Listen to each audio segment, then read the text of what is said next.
This was kind of breaking today, so this is from Press TV, coming out of Nepal. So right off the bat, this was earlier today in Nepal. Of course, Nepal's like almost like a day in the future.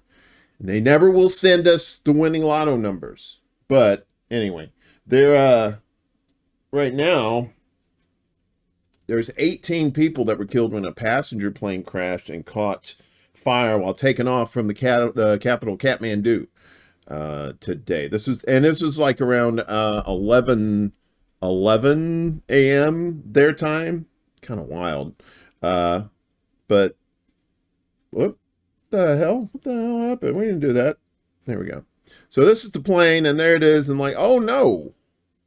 It crashes right behind the other plane there. And there's a big fireball, and you're like, but there was let's see. Okay, so yeah, so 18 were killed. The pilot was the only survivor. Saurya, Saurya Airlines, I hope I pronounced that right. Plane carrying 2 crew members and 17 passengers crashed shortly after takeoff and caught fire. Like we said, it was taken off from Kathmandu, the capital of Nepal. The pilot was the only survivor and was being treated in the hospital, the Civil Aviation Authority on Nepal said in a statement.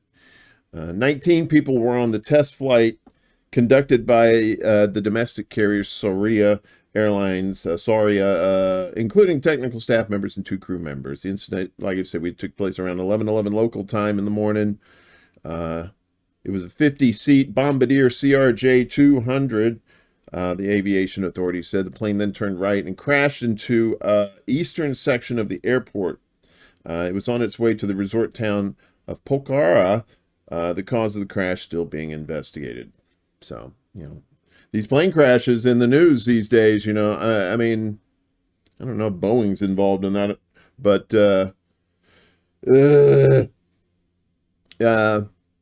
you never know. I mean, there's a lot of safety issues that could have been. I'm not saying it could have been pilot error, it could have been a number of things. So, but that's one of the reasons why we have to pay attention to stuff like that. These stories about like these plane crashes and stuff, especially like if you're trying to make an argument against capitalism, at least the current version of capitalism that we have, you have to point to those examples, like what Boeing's doing stuff on the cheap, cutting corners, safety be damned.